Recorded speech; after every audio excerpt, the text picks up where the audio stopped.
மக்களே, என்னங்க நடக்குது இங்க? ஒரு வாரமா இந்த நாடே ஒரு கேஸை பார்த்து அதிர்ந்து போயிருக்கு. சில பேர் இதை டிசிஎஸ் மதமாற்ற ஜிஹாத்னு சொல்றாங்க. சில பேர் நாசிக் க்ரூமிங் ஸ்கேண்டல்னு சொல்றாங்க. ஒரு வாரமா இதுதாங்க பேசப்பட்டுக்கிட்டே இருக்கு. ஆரம்பத்துல மெயின் ஸ்ட்ரீம் மீடியால நம்ம கிட்ட வந்த குற்றச்சாட்டுகள் இருக்கு பாத்தீங்களா, நிஜமாவே தலையே சுத்துதுங்க. என்னங்க இது?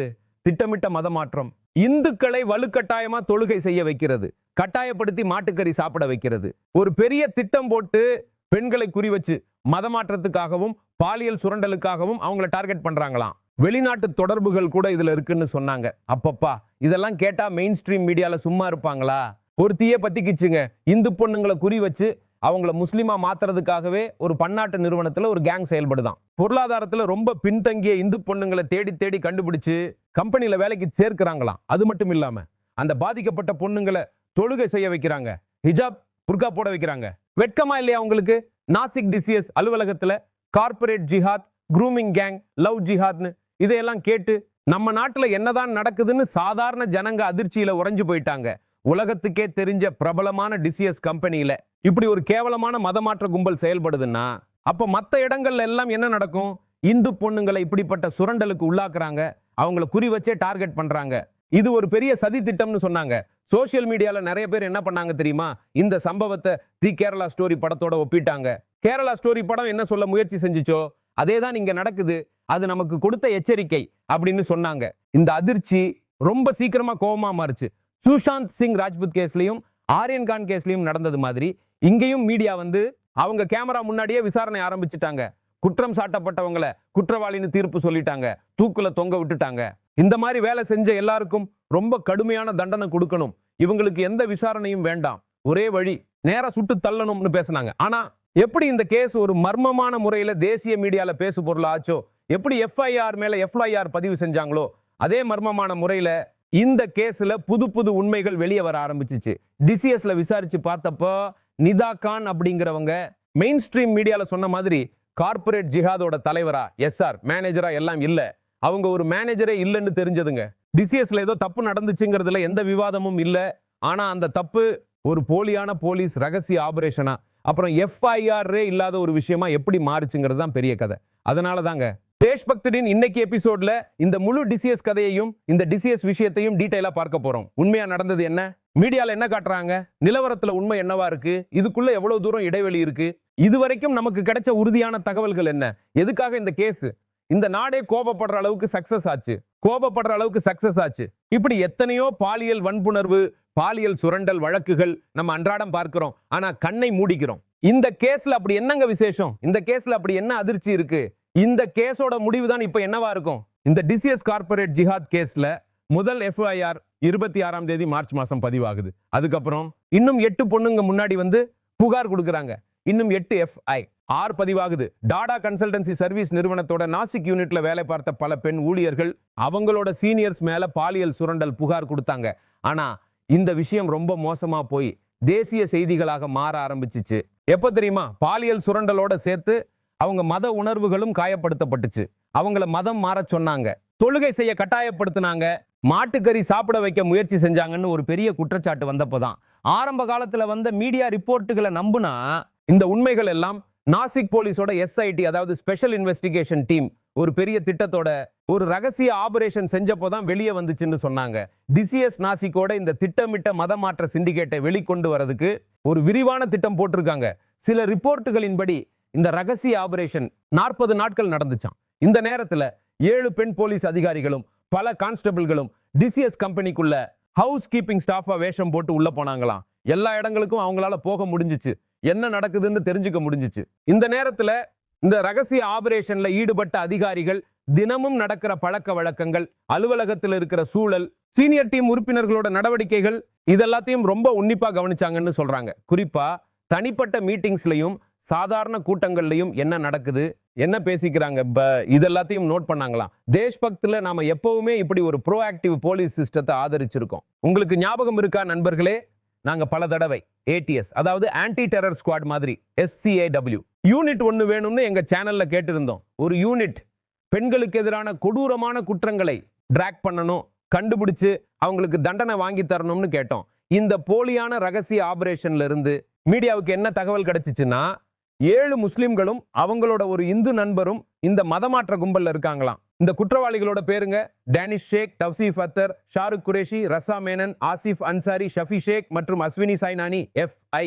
6ல இவங்க மேல என்ன குற்றச்சாட்டுனா, இவங்க பாதிக்கப்பட்டவங்களை எப்படி தனிமைப்படுத்தினாங்க, எப்படி அவங்க மேல அழுத்தம் கொடுத்தாங்க, எப்படி அவங்கள திட்டமிட்டு ஒடுக்குனாங்க SR மற்றும் சீனியர் மேனேஜ்மெண்ட், உள்நாட்டு புகார்களை எப்படி சரியா கையாளல, எப்படி அதை புறக்கணிச்சாங்க, இல்லைன்னா மேல கொண்டு போகலன்னு. இந்த ஸ்கேண்டல் இருக்குல்ல, சுஷாந்த் சிங் ராஜ்புத் கேஸ் மாதிரி மீடியாவுக்கு ஒரு வில்லன் கிடைச்சப்போதான் ஒரு வெடிக்குண்டு மாதிரி வெடிச்சிச்சுங்க. சுஷாந்த் சிங் இறப்புக்கு ரியா சக்கரவர்த்தி தான் காரணம்னு மீடியா சொன்னா, இங்க டிசிஎஸ் மதமாற்ற ஜிஹாத் கேஸ்ல முக்கிய சூத்திரதாரி வில்லி நிதா கான் தான் அப்படின்னு சொன்னாங்க. முஸ்லிம் பசங்களுக்கு சில்மிஷம் பண்ணவும் பாலியல் சுரண்டல் செய்யவும் HR மேனேஜர் நிதா கான் தான் லைசன்ஸ் கொடுத்தாங்கன்னு சொன்னாங்க. ஆனா யோசிச்சு பாருங்க நண்பர்களே, ஒரு நிறுவனத்தோட HR ஹெட் பாஷ் கமிட்டியோட மெம்பர் நிதா கானா இருக்காங்கன்னா, அந்த நிறுவனத்துல பாதிக்கப்பட்டவங்களுக்கு என்ன நடந்திருக்கும்? நிதா கானும் இதுக்கு உதவி இருக்காங்க. இந்து பொண்ணுங்களை தொழுகை செய்யறதுக்கும் ஹிஜாப் போடுறதுக்கும் அழுத்தம் கொடுத்திருக்காங்கன்னு சொன்னாங்க. நிதா மேல கடுமையான குற்றச்சாட்டுகள் வந்தது. எப்படி அவங்க பொருளாதாரத்துல பின்தங்கிய இந்து பொண்ணுங்களை, இளம் இந்து பெண்களை குறி வச்சாங்க, பாதிக்கப்பட்ட பொண்ணுங்களோட புகார்களை எப்படி புறக்கணிச்சாங்க. பாஷ், அதாவது பிரிவென்ஷன் ஆஃப் செக்ஷுவல் ஹராஸ்மெண்ட் கமிட்டியோட உறுப்பினரா இருந்தும் நிதா எந்த நடவடிக்கையும் எடுக்கல. அவங்களுக்கு ஒரு புகார் வந்தப்ப. இது மட்டும் இல்லாம டெல்லி குண்டு வெடிப்புல குற்றம் சாட்டப்பட்டவங்களோடவும் இவங்க தொடர்பில் இருந்தாங்கன்னு மீடியால சொன்னாங்க. நிதா ஒரு பெரிய சதியோட ஒரு பகுதின்னு சொன்னாங்க. மத்தவங்க எல்லாம் அரெஸ்ட் ஆயிட்டாங்க. ஆனா நிதா எஸ்கேப் ஆயிட்டாங்கன்னு இந்த நாட்டுக்கு சொன்னப்போ அவங்க சந்தேகம் ஒரு பெரிய நம்பிக்கையா மாறிடுச்சு. இது கண்டிப்பா ஒரு பெரிய பயங்கரவாத அமைப்போட ஆபரேட்டிவா தான் இருப்பாங்க. இவங்களுக்கு தகவல் கிடைச்சதும் அவங்க தலைமறைவாயிட்டாங்கன்னு டிசிஎஸ் மாதிரி ஒரு பெரிய பிரபல கம்பெனியில எந்த தடையும் இல்லாம, எந்த சோதனையும் இல்லாம எப்படி இவங்க செயல்படுறாங்க அப்படின்னா, டிசிஎஸ் மேலேயும் கேள்வி வந்துச்சுங்க. ஏங்க, எப்படிங்க இதெல்லாம் உங்க கம்பெனியில நடக்குது? உங்ககிட்ட சிஸ்டம்ஸ் இல்லையா, ப்ராசஸ் இல்லையா? இவ்வளவு பெரிய பயங்கரவாத திட்டம், மதமாற்ற திட்டம் உங்க கம்பெனியில எப்படிங்க நடக்குதுன்னு கேட்டாங்க. இந்த கதை பெருசாக பெருசாக ஜனங்க கோபப்பட இந்த கதையில நிறைய திருப்பங்கள் வர ஆரம்பிச்சிச்சு.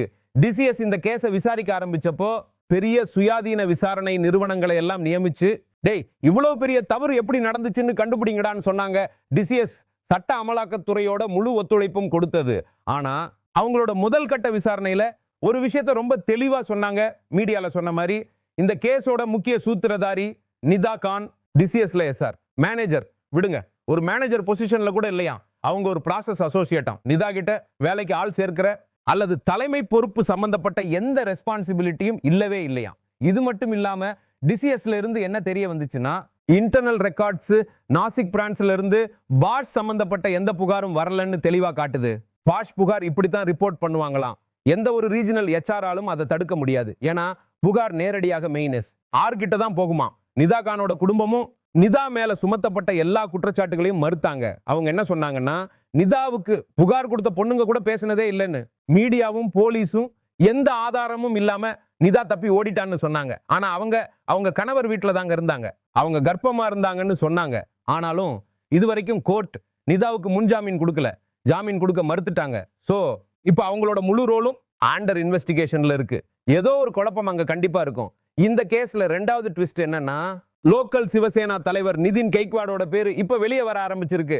கெய்க்வாட் ஜி நியூஸ் லாண்ட்ரிக்கு தானே சொல்லியிருக்காரு இந்த கேஸோட முக்கிய புகார் கொடுத்த பொண்ணை அவர் சந்திச்சிருக்காருன்னு. அந்த முக்கிய புகார் கொடுத்த பொண்ணை 2 அல்லது 3 நாட்களுக்கு கவுன்சில் பண்ணியிருக்காங்க. டேனிஷ் ஷேக் மேல ரிப்போர்ட் பண்ணணும்னு, அந்த புகார் கொடுத்த பொண்ணுக்கு நீதி வாங்கி தரணும்னு. ஏன்னா டேனிஷ் அவரை ஏமாத்தி கல்யாணம் பண்ணிக்கிறேன்னு பொய் சொல்லி உடல் ரீதியான உறவு வச்சிருந்தானா. ஆனா அவன் ஏற்கனவே கல்யாணமானவனா. இந்து மதத்தை பத்தி டேனிஷ் கேவலமான கருத்துக்களையும் சொல்லியிருக்கானா. இந்த கேஸ் வெளிச்சத்துக்கு வந்ததும் அந்த பகுதியில இருந்த எல்லா இந்து அமைப்புகளும் ஒன்னு சேர்ந்து போலீஸ் ஸ்டேஷனுக்கு போனாங்க. 200க்கும் மேற்பட்ட நாசிக் தியோலாலி கேம் போலீஸ் ஸ்டேஷனுக்கு இவங்க 25ஆம் தேதி மார்ச் மாசம் சாயங்காலம் போனாங்க. 26ஆம் தேதி மார்ச் மாசம் காலையில 1 மணி 1 நிமிஷத்துக்கு முதல் FIR பதிவாகுது. நிதின் கெய்க்வாட் என்ன சொல்றாருன்னா, முதல் FIRக்கு அப்புறமும் அவர் டேனிஷ் ஷேக்கோட நண்பர்களை பத்தின தகவல்களை போலீஸுக்கு கொடுத்தாராம். அந்த தகவல்களின் அடிப்படையில தான் போலீஸ் நடவடிக்கை எடுத்ததா சொன்னாரு. அடுத்த ஒரு வாரத்துக்குள்ள இன்னும் 8 FIR பதிவாச்சு. ஆனா இங்கதான் 3வது பாயிண்ட் வருதுங்க. எல்லா தகவலையும் நிதின் கெய்க்வாட்டும் இந்து அமைப்புகளும் போலீஸுக்கு கொடுத்தாங்கன்னா, அப்போ அந்த 40 நாள் SI டி ரகசிய ஆபரேஷனோட மதிப்பு என்ன? எதன் அடிப்படையில் இந்த கார்ப்பரேட் ஜிஹாத் கேஸ் வெளியே வந்துச்சுன்னு மீடியால நமக்கு இவ்வளவு நியூஸ் வந்துச்சு. நாசிக் போலீஸ் கமிஷனர் இதை உறுதிப்படுத்தினாரு. என்னன்னா, சாதாரண உடைகள்ல பெண் அதிகாரிகள் டிசிஎஸ் ஆபீஸ் போனாங்க. அங்க ஊழியர்கள் கூட பேசினாங்க. அங்க நடக்கிற தப்பான விஷயங்களை பத்தி தைரியமா வந்து சொல்லணும்னு அவங்கள ஊக்கப்படுத்தினாங்களாம். இதுக்கப்புறம் தான் நிறைய புகார்கள் பதிவாகி இருக்கு. சோ இந்த 40 நாள் எஸ்ஐடி ரகசிய ஆபரேஷன் அப்படிங்கிறது ஒண்ணுமே இல்ல. போலீஸ் எஃப்ஐ ஆருக்கும் மீடியா சொல்ற கதைக்கும் ஆகாயத்துக்கும் பூமிக்கும் உள்ள வித்தியாசம் இருக்குன்னு இப்ப நமக்கு நல்லாவே தெரியுது. ஏன்னா எந்த ஒரு எஃப்ஐ ஆர்லையும் இது ரொம்ப முக்கியமான விஷயம் மக்களே. மதமாற்றம் நடந்ததை பத்தி ஒரு வார்த்தை கூட இல்ல. அதுதானே இந்த கார்ப்பரேட் ஜிஹாதோட முக்கியமான பாயிண்ட். அதை பத்தி தானே மீடியா ஒரு வாரமா பேசிக்கிட்டே இருக்கு. ஆனா இதுல எல்லாரும் குற்றமற்றவங்கன்னு அர்த்தம் இல்ல. போலீஸ் இன்னும் விசாரிச்சுக்கிட்டு தான் இருக்காங்க. எப்படி டேனிஷும் அவனோட சகாக்களும் டிசிஎஸ் நாசிக் ஆபீஸ்ல ஒரு கேங்கை உருவாக்கி அவங்களோட அதிகாரத்தை தவறா பயன்படுத்தினாங்க. மற்ற சகாக்களை பாலியல் ரீதியாகவும் மத ரீதியான கருத்துக்களை சொல்லியும் தொந்தரவு செஞ்சாங்கன்னு இது தனியாவே ஒரு பெரிய சீரியஸ் குற்றம்ங்க. இன்னொரு கோணத்திலையும் விசாரிச்சுக்கிட்டு இருக்கிறாங்க. எப்படி இந்த விஷயம் டேனிஷ் ஷேக் மற்றும் முக்கிய புகார் கொடுத்த பொண்ணுக்கு இடையில இருந்த பகையில ஆரம்பிச்சு அப்புறம் எப்படி இந்த கேஸ் மொத்த டிசிஎஸ் நிறுவனத்தையே உலுக்கி சமுதாயத்தையே பிரிச்சு போட்டதுன்னு வாங்க இந்த கேஸோட காலவரிசையையும் இது நம்மளை பத்தி நம்ம நாட்டை பத்தி நம்ம சிந்தனைகளை பத்தி என்ன காட்டுதுங்கிறதையும் புரிஞ்சுப்போம். ஒரு புகார்ல ஆரம்பிச்ச இந்த விஷயம் மெதுவா 9 எஃப்ஐஆர் வரைக்கும் போச்சுங்க. டிசிஎஸோட பேருக்கே ஒரு களங்கம் வந்துச்சு. இந்த நாடு முழுக்க ஒரு பெரிய பிரச்சனையா இது மாறிடுச்சு. ஜனங்க என்ன கேட்கறாங்கன்னா நம்ம பொண்ணுங்களுக்கு என்ன நடக்குது, இதை எப்படி தடுக்கிறது இன்னுதான். வாங்க இந்த கேஸோட உண்மையான காலவரிசையை புரிஞ்சுப்போம். முதல் கேஸை பதிவு செஞ்சது டிசிஎஸோட நாசிக் கிளையில வேலை செஞ்ச 23 வயசு பொண்ணு ஒருத்தி தாங்க. அவ 3 சகாக்களோட பேரை சொன்னா.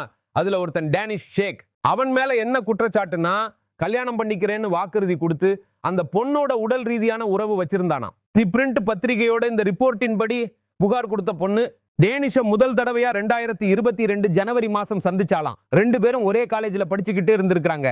டேனிஷ் அந்த பொண்ணு மேல ரொம்ப ஆர்வம் காட்டியிருக்கான். கல்யாணம் கூட பண்ணிக்கணும்னு நினைச்சிருக்கான். ஆனா அந்த பொண்ணு அதை பெருசா எடுத்துக்கலையாம். ஒரு வருஷத்துக்கு அப்புறமா அந்த பொண்ணு அவளோட படிப்பை முடிச்சப்போ டேனிஷ் சொன்னதை கேட்டு டிசிஎஸ்ல வேலைக்கு அப்ளை பண்ணியிருக்கா. இப்ப ஒரே கம்பெனில 2 பேருக்கும் வேலை கிடைச்சு 2 பேரும் ஒரே கம்பெனில வேலை செய்ய ஆரம்பிச்சதும் அவங்க பழக்கம் ரொம்ப அதிகமாகி இருக்கு. இங்கதான் டேனிஷ் கூட புகார் கொடுத்த பொண்ணு தவ்சீஃப் அத்தர் மற்றும் நிதா கானையும் சந்திக்கிறா. இவங்க கூட சேர்ந்து சாப்பிடுறது, உட்கார்றது, சுத்துறதுன்னு பழக்கம் அதிகமாகி இருக்கு. 2024 ஆகஸ்ட் மாசம் டேனிஷ் புகார் கொடுத்த பொண்ணை ஆனந்த் ரிசார்ட் ஹோட்டலுக்கு கூட்டிட்டு போயிருக்கான். கல்யாணம் பண்ணிக்கிறேன்னு வாக்குறுதி கொடுத்து உடல் ரீதியான உறவு வச்சிருக்கான். தவ்சீஃப் அத்தருக்கு இந்த விஷயம் தெரிஞ்சப்போ அவனும் புகார் கொடுத்த பொண்ணை சுரண்ட முயற்சி பண்றான். உன்னோட குடும்பத்துக்கிட்ட உங்களோட உறவை பத்தி சொல்லிருவேன், நீ என் கூடயும் உறவு வச்சுக்கோ அந்த பொண்ணை பிளாக்மெயில் பண்ண முயற்சி பண்றான். தவ்சீஃப் அந்த பொண்ணு ஆபீஸ்லயும் இதே விஷயத்த சொல்லி தொந்தரவு செஞ்சிருக்கான். பாலியல் சுரண்டல் பண்ணியிருக்கான். அவளோட எஃப்ஐஆர்ல புகார் கொடுத்த பொண்ணு டேனிஷ் ஷேக், தவ்சீஃப் அத்தர் மற்றும் நிதா கானோட பேரை சொல்லியிருக்கா. குற்றச்சாட்டு பாலியல் தொந்தரவு மற்றும் மத உணர்வுகளை காயப்படுத்தியது. புகார்ல அந்த பொண்ணு என்ன சொல்லியிருக்கான்னா தவ்சீஃப், டேனிஷ் மற்றும் நிதா அடிக்கடி அவகிட்ட இஸ்லாம் எப்படி இந்து மதத்தை விட சிறந்ததுன்னு புரிய வைக்க முயற்சி செஞ்சாங்களாம். ஆனா ஏசிபி கிரைம் சந்தீப் மிட்கே தி பிரிண்ட் பத்திரிகைக்கு என்ன சொல்லியிருக்காருன்னா அவங்க இதை மதமாற்ற கும்பலா பார்க்கலன்னு வெவ்வேறு புகார் கொடுத்த பொண்ணுங்க வெவ்வேறு குற்றச்சாட்டுகளை சொல்லியிருக்காங்க. எல்லா கோணங்களையும் விசாரிச்சுக்கிட்டு இருக்காங்கன்னு சொன்னாரு. 2 குற்றவாளிகளான ரசா மெமன் மற்றும் தவ்சீஃப் அத்தரோட வழக்கறிஞர் ராகுல் காஸ்லிவால் என்ன சொல்றாருன்னா இந்த போலியான சம்பவங்களுக்கு எந்த ஆதாரமும் இல்லையாம். அவரோட கருத்துப்படி பாதிக்கப்பட்ட பொண்ணுக்கும் குற்றவாளிக்கும் இடையில நட்பு இருந்துச்சு. அவங்க எல்லாரும் சேர்ந்து பண்டிகைகள் கொண்டாடி இருக்காங்க. போன கிறிஸ்மஸ் அப்போ சேர்ந்து சர்ச்சுக்கு கூட போயிருக்காங்கன்னு சொன்னாரு. அதே நேரத்துல டேனிஷ் ஷேக்கோட வழக்கறிஞர் என்ன சொல்லியிருக்காருன்னா இந்த கேஸ் அரசியல் மயமாக்கப்படுதுன்னு அவர் என்ன சொல்றாருன்னா இது ஒரு சம்மதத்தோட நடந்த கள்ள தொடர்பு தான், அது பின்தங்கி போச்சு, ஒரு பயங்கரமான வடிவத்தை எடுத்துக்கிச்சுன்னு டேனிஷ் ஏற்கனவே கல்யாணமானவன் அப்படின்னு புகார் கொடுத்த பொண்ணுக்கு தெரிஞ்சதும் அவ கோபத்துல அவசரமா இந்த எஃப்ஐஆரை பதிவு செஞ்சிருக்கான்னு போலீஸ் இந்த எஃப்ஐஆரை PAN எஸ்ஸோட வெவ்வேறு பிரிவுகளின் கீழே பதிவு செஞ்சிருக்காங்க. பிரிவு 69 கல்யாணம் பண்ணிக்கிறேன்னு பொய் சொல்லி பாலியல் உறவு வச்சது. பிரிவு 75 பாலியல் தொந்தரவு. பிரிவு 299 வேண்டுமென்றே மத உணர்வுகளை காயப்படுத்தியது. பிரிவு 35 பல பேர் சேர்ந்து ஒரு பொதுவான எண்ணத்தோட குற்றம் செஞ்சது. அதாவது பல நபர்களால் ஒரு பொதுவான நோக்கத்தை நிறைவேற்றுவதற்காக செய்யப்பட்ட செயல்களுக்கு கிரிமினல் பொறுப்புன்னு அர்த்தம். அப்புறமா இந்த கேஸ்ல ST வன்கொடுமை தடுப்பு சட்டமும் சேர்க்கப்பட்டுச்சு. ஏன்னா புகார் கொடுத்த அந்த பொண்ணு ST சமூகத்தை சேர்ந்தவளாம். ஒரு முக்கியமான விஷயத்தை கவனிக்கணும். இவ்வளவு எஃப்ஐஆர் வந்திருக்கு, ஆனா மதமாற்றம் சம்பந்தப்பட்ட கோணம் எதுவுமே இல்ல. இது அடிப்படையா வச்சுதான் மெயின் ஸ்ட்ரீம் மீடியா கடந்த ஒரு வாரமா இந்த கேஸ் ஓட்டிட்டே இருக்காங்க. இதுக்கு பின்னாடி ஒரு பெரிய கதை இருக்கு, ஒரு சூத்திரதாரி இருக்கான், ஒரு அமைப்பு இருக்கு, அவங்க திட்டமிட்டு மதமாற்றம் செய்யறாங்கன்னு சொன்னாங்க. ஆனா அந்த விஷயம் இந்த எஃப்ஐஆர்கள்ல இல்லவே இல்லை. ஒருவேளை நாளைக்கு வரலாம். அப்படி ஒரு தகவல் வந்தா தேஷ்பக்தில நாம் அதையும் டீல் பண்ணுவோம். ஆனா இப்போ வரைக்கும் நமக்கு கிடைச்ச தகவல்கள் இதான், நமக்கு கிடைச்ச புகார்கள் இதான், நமக்கு கிடைச்ச அதிகாரப்பூர்வமற்ற அறிக்கைகள் இதான். உண்மையான குற்றவாளி யாரு, உண்மையான பொறுப்பாளி யாரு, இந்த விஷயம் எல்லாம் விசாரணைக்கு அப்புறம் தான் தெளிவா தெரியும். ஆனா ஒரு விஷயத்துக்கு நாங்க உங்களுக்கு இங்க கேரண்டி கொடுக்க முடியும். எந்த இந்து அமைப்பும் எந்த மெயின் ஸ்ட்ரீம் மீடியாவும் நாசிக் போலீஸும் இந்த விஷயத்தை விட மாட்டாங்க. இதுல எந்த குற்றவாளியும் தப்ப முடியாது. யார் தப்பு செஞ்சாங்களோ அவங்களுக்கு தண்டனை கிடைச்சே தீரும். இந்த விஷயத்தை நீங்க ஒரு ஸ்டாம்ப் பேப்பர்ல கூட எழுதி வச்சுக்கலாம். கேஷ். இந்த விஷயத்தை நம்ம நாட்டில் நடக்கிற எல்லா பாலியல் தொந்தரவு கேஸ்லையும், எல்லா மோலஸ்டேஷன் கேஸ்லையும், எல்லா ரேப் கேஸ்லையும் என்னால சொல்ல முடிஞ்சா நல்லா இருக்கும். அப்படி இருந்திருந்தா நம்ம நாடு உலகத்திலேயே பெண்களுக்கு ரொம்ப பாதுகாப்பான நாடா இருந்திருக்கும். பில்கிஸ் பானு கேஸ்ல நம்ம அப்படி சொல்ல முடியுமாங்க? உன்னாவ், ஹத்ராஸ், கத்துவா, ஆசிராம் பாபு, பாபா ராம் ரஹீம் கேசுகள் எல்லாம் நாம் அப்படி சொல்ல முடியுமா? எல்லா இடங்கள்லயும் போலீஸ், இந்து அமைப்புகள் எல்லாம் இப்படி உஷாரா இருந்து இந்த மாதிரி கேஸ்களை விடாம மக்கள் நடுங்கிற மாதிரி செய்யறாங்கன்னு சொல்ல முடியுமா? இங்க என்ன நடக்குதுன்னா, மதத்தோட பேரை சொல்லி ஜனங்க தப்பிச்சுக்கிறாங்க. கற்பழிச்சவங்க அரசியல் கட்சியில சேர்ந்துக்கிறாங்க. நீதி கிடைக்கும்ங்கிற நம்பிக்கை சுத்தமா போயிடுது. ஏன் இப்படி நடக்குது? ஏன் கற்பழிச்சவங்க இன்னைக்கு பாராளுமன்றத்தில் உட்கார்ந்து இருக்கிறாங்க? நாம அவங்களுக்கு மாலை போட்டு வரவேற்கிறோம். சில கேஸ்கள்ல நாம ரொம்ப கோவப்பட்டு ஐயோ நம்ம நாட்டில் என்னங்க இது நடக்குதுன்னு பேசுறோம். இந்த செலக்டிவ் அவுட்ரேஜ் அப்படிங்கிற ஒரு பழக்கம் வருது பாத்தீங்களா? இதுக்கு காரணம் மெயின் ஸ்ட்ரீம் மீடியாவை மட்டும் சொல்லாதீங்க. இதுக்கு நீங்களும் நானும் கூட காரணம். நான் தப்பா புரிஞ்சுக்கிட்டேன்னு தோணுச்சு. ஆனா சுஷாந்த் சிங் ராஜ்புத் கேஸுக்கு அப்புறம், ஆரியன் கான் கேஸுக்கு அப்புறம், ஆர்ஜி கவுர் கேஸுக்கு அப்புறம் நாம ஏதோ ஒரு பாடம் கத்துக்கிட்டோம்னு நான் நினைச்சேன். ஆனா கத்துக்கல. சுஷாந்த் கேஸ்ல உங்களுக்கு ஞாபகம் இருக்கா? எப்படி அண்டர் கவர் பத்தி பேசினாங்க, எப்படி சுஷாந்த கொன்னுட்டாங்க, எப்படி சுஷாந்த் கிட்ட ரகசிய தகவல் இருந்துச்சுன்னு. ஆரியன் கான் கேஸ்ல எப்படி ஆரியனை ஒரு ட்ரக் ரன்னர் ஆக்கி ஒரு பெரிய ட்ரக் சிண்டிகேட்டர் நடத்துறான், ட்ரக் சப்ளையர்னு சொன்னாங்க. ஆர்ஜி கவுர் கேஸ்ல எப்படி ஒரு ஆர்கன் ராக்கெட் நடக்குது, பெரிய கும்பல் கற்பழிப்பு நடந்துச்சு, அதுக்கு அரசியல் ரீதியா எப்படி ஒரு மறைப்பு கொடுத்தாங்கன்னு எல்லாம் சொன்னாங்க. ஆனா அந்த தயாரிக்கப்பட்ட கோபம் இருக்குல்ல, அதனால என்ன நடந்துச்சு? நம்ம கவனம் திசை திருப்பப்பட்டுச்சு. மற்ற பிரச்சனைகள்ல மாத கணக்குல நம்ம கோபப்பட்டோம். ஆனா மற்ற கேஸுகள்ல ஒரு அமைதி, ஒரு சத்தம் இல்லாம இருக்கு பாத்தீங்களா? அதை பார்த்தா ஒரு விஷயம் புரியுது. கொஞ்சம் லேட்டா இருந்தாலும் மனுஷன் கத்துக்கிறான். ஆனா இந்த அமைதியையும் நாமளே உருவாக்க முடியும்னு புரியுது. அங்கிதா பண்டாரி கேஸ்ல 2022 இருந்து இன்னைக்கு வரைக்கும் எப்படி ஒரு அமைதி உருவாக்கப்பட்டிருக்கு. ஒரு இளம் பொண்ணை கொன்னுட்டாங்க. ஏன்னா அவ தன்னோட விஐபி கெஸ்டுகளுக்கு எக்ஸ்ட்ரா சர்வீஸ் கொடுக்க மறுத்துட்டா. அதுக்காக எப்படி அவளை கொன்னாங்கன்னு ஜனங்க வாய் திறக்க முயற்சி செஞ்சாங்க. சரி, இப்ப அவங்க குற்றம் சாட்டப்பட்டவங்க பிஜேபி தலைவரோட மகன். அதனால எந்த இந்து அமைப்பும் காப்பாற்ற வரமாட்டாங்க.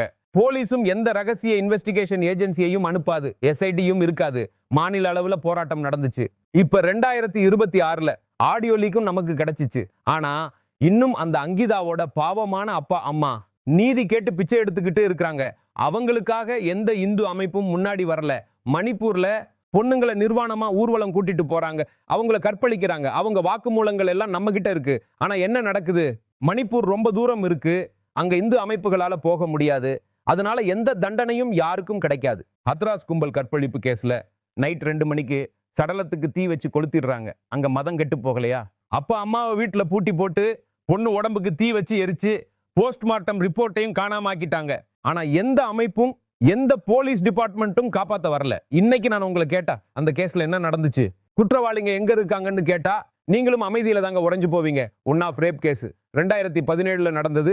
ஞாபகம் இருக்கா? மறந்து போயிருப்பீங்க. பரவாயில்ல. ஒரு சின்ன பொண்ணை எப்படி குல்தீப் சிங் செங்கர் கற்பழிச்சான். அந்த பொண்ணு வாய் திறந்தப்போ அவளோட குடும்பத்துல பாதி பேரை சாகடிச்சுட்டாங்க. அப்போதான் அவளுக்கு நீதி கிடைச்சிச்சு. அப்போ ஏன் எந்த அமைப்பும் காப்பாத்த வரல? அப்போ நம்ம கோவம் எங்க போச்சு?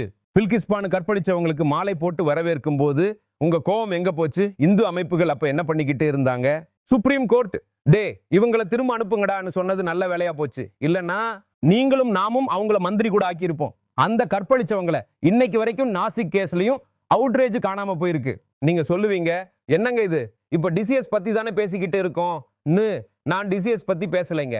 நான் அசோக் ஹாரத் பத்தி பேசிக்கிட்டு இருக்கேன். 18ஆம் தேதி மார்ச் மாசம் நாசிக்ல கிட்டத்தட்ட 70 வயசு ஆன தன்னைத்தானே கடவுள் மனுஷன் சொல்லிக்கிட்டு அசோக் ஜி அரெஸ்ட் பண்ணாங்க. 27 வயசு பொண்ணு ஒருத்தி கொடுத்த புகாருக்கு அப்புறமா இவன் மேல நிறைய குற்றச்சாட்டுகள் இருக்குங்க. கற்பழிப்பு, நரபலி, சூனியம் வைக்கிறதுன்னு. ஆனா தன்னைத்தானே கடவுள்னு சொல்லிக்கிட்ட ஒரு ஜோதிடர், இவன் மேல யாரு வந்து புகார் கொடுப்பா? இவன் மேல 52 சொத்துக்கள் பதிவாயிருக்கு, பணக்காரனும் கூட. அதனால இடி, அதாவது அமலாக்கத்துறை தான் ஏதாவது செய்யணும். ஆனா எந்த இந்து அமைப்பும் இவன் மேல போய் போலீஸ்ல புகார் கொடுக்காது. ஆனா நான் இங்க வெறுமனே கோபப்படலைங்க. தேஷ்பக்தில நாம இதுக்கு ஒரு தீர்வை கொடுத்திருக்கோம். ஆனா அந்த தீர்வு எப்போ வரும்னா, நாம ஒவ்வொரு ரேப் கேஸ்லயும் அரசியலையும் மதத்தையும் உள்ள கொண்டு வராம இருந்தா நிறைய விஷயங்கள் செய்யலாங்க. நீங்க நிஜமாவே பெண்கள் பாதுகாப்புல அக்கறை உள்ளவங்களா இருந்தா, அரசியல் விளையாடுறதுல இல்ல, மதவாத விளையாட்டு விளையாடுறதுல இல்ல, நிஜமாவே பெண்கள் பாதுகாப்புல அக்கறை இருந்தா ஒரு விஷயம் செய்ய முடியும். ஒரு தீர்வை நாம வலியுறுத்த முடியும், கோரிக்கை வைக்க முடியும். ஆனா அப்படி நடக்குமா? CROWனா என்னன்னு கேக்குறீங்களா? ஃபைனான்சியல் ஃப்ராடுக்கு என்ஃபோர்ஸ்மெண்ட் டைரக்டரேட் இருக்கு, எக்கனாமிக் அஃபென்சஸ் விங் இருக்கு, சைபர் ஃப்ராடுக்கு சைபர் கிரைம் டிவிஷன் இருக்கு, ஆன்டி டெரர் ஸ்குவாடுக்கு ATS இருக்கு. அதே மாதிரி பெண்களோட பாதுகாப்புக்காக அவங்களுக்கு எதிராக நடந்த பெரிய பெரிய குற்றங்களை எதிர்கொள்ள சமூகத்துல ஒரு முன்னுதாரணத்தை உருவாக்க சீரியஸ் கிரைம்ஸ் அகைன்ஸ்ட் விமன் அப்படிங்கிற ஒரு யூனிட் உருவாக்க முடியும். SCAW இந்த யூனிட் பெண்களுக்கு எதிராக நடக்கிற அதிர்ச்சிகரமான தீவிரமான குற்றங்களை கையாளும். இங்க பாருங்க, எல்லா குற்றங்களையும் கையாள முடியாது. நம்ம நாட்டுல NCR பியோட டேட்டாவை நீங்க புரட்டி பார்த்தா எந்த ஒரு படையும் உலகத்தில் இருக்கிற எல்லா கேஸ்களையும் கையாள முடியாதுங்க. ஆனா நாம மதம், சாதி இதையெல்லாம் பார்க்காம ஒரு விஷயத்தோட தீவிரத்தை பார்த்தோம்னா ஒரு ஸ்பெஷலிஸ்ட் யூனிட் வர முடியும். அவங்க கிட்ட சக்தி இருக்கும், டெக்னாலஜி இருக்கும். இந்த கேஸுகள் ஆரம்பத்திலிருந்து இறுதி வரைக்கும் அர்ப்பணிப்போட கையாளுவாங்க, அதை முடிச்சு வைப்பாங்க. தேவைப்பட்ட அந்த ஆசாமிய தூக்கு மேடை வரைக்கும் கொண்டு போவாங்க. ஒரு வலுவான அர்ப்பணிப்பு உள்ள படை இந்த சமூகத்துல ஒரு மெசேஜ் கொடுக்க முடியும். பெண்களுக்கு எதிரான குற்றங்கள் ஒரு சீரியஸ் பிரச்சனை, இது சிரிக்கிற விஷயம் இல்ல, அரசியல் விளையாடுற விஷயம் இல்லைன்னு ஒவ்வொரு மாநிலத்திலையும் இப்படிப்பட்ட SCAW யூனிட் ஒன்று இருக்கும். அது ரொம்பவும் கொடூரமான கேவலமான குற்றங்கள்ல ஒரு நல்ல தண்டனையை செட் பண்ணும். அப்பதான் இன்னொருத்தன் 10 தடவை யோசிப்பான். இப்படி ஒரு காரியத்தை செய்யறதுக்கு முன்னாடி நான் திரும்பவும் சொல்றேன், பெண்களுக்கு எதிரான குற்றங்கள் ஒரு சீரியஸ் பிரச்சனை. தேஷ்பக்தில நாம எப்பவுமே இப்படிப்பட்ட கேஸுகளை கவர் பண்ணியிருக்கோம், பண்ணிக்கிட்டே இருப்போம். ஆனா பாலியல் வன்கொடுமை மற்றும் சுரண்டல மதத்தோட கண்ணாடியில பார்க்க நினைக்கிறவங்க அவங்க சக்சஸ் ஆகிட்டாங்கன்னா அப்போ நீங்க ஒண்ணு புரிஞ்சுக்கோங்க, இந்த நாட்டுல பெண்களுக்கு பாதுகாப்புங்கிறது இன்னும் கம்மி ஆயிட்டே போகும். முடிவு எடுக்க வேண்டியது நீங்க தாங்க. ஒவ்வொரு தடவையும் மெயின் ஸ்ட்ரீம் மீடியாவோட வலையில சிக்கி அவங்க சொல்ற அஜெண்டாவுக்கு மட்டும் கோவப்பட்டுக்கிட்டு இருக்க போறீங்களா? இல்ல, நிஜமான பெண்கள் பாதுகாப்பை கோர போறீங்களா? ஏன்னா நிர்பயாவுக்கு அப்புறமும் பஸ்ல பொண்ணுங்களை துன்புறுத்தினாங்க, RG கோர் கேஸுக்கு அப்புறமும் மெடிக்கல் ஸ்டூடெண்ட்ஸ் ரேப் பண்ணப்பட்டாங்க, DCS கேஸுக்கு அப்புறமும் பாலியல் தொந்தரவுகளும் மத நிந்தனைகளும் நடந்துகிட்டு தான் இருக்கும். நீங்க அவுட்ரேஜ் புரோபகண்டால சிக்கி நிஜமான மாற்றத்தை கோராம பாதுகாப்பை கோராம இருந்தா தயவு செஞ்சு இந்த மெயின் ஸ்ட்ரீம் மீடியா, அரசியல் புரோபகண்டா, மத துவேஷம் இதுல சிக்காதீங்க. நிஜமா நமக்கு என்ன தேவை, ஒரு நீண்ட கால தீர்வு நமக்கு என்ன தேவைன்னு யோசிங்க. இல்லன்னா சரி, இன்னைக்கு DCS, நாளைக்கு இன்னொரு DCS இருக்கும், திரும்ப ஸ்கேண்டல், திரும்ப 2 நாள் கழிச்சு கோவப்படுங்க, அப்புறம் திரும்பவும் பெண்களோட சுரண்டல் தொடர்ந்துகிட்டு தான் இருக்கும். அரசியல்வாதிகளும் சிரிச்சுக்கிட்டு தான் இருப்பாங்க.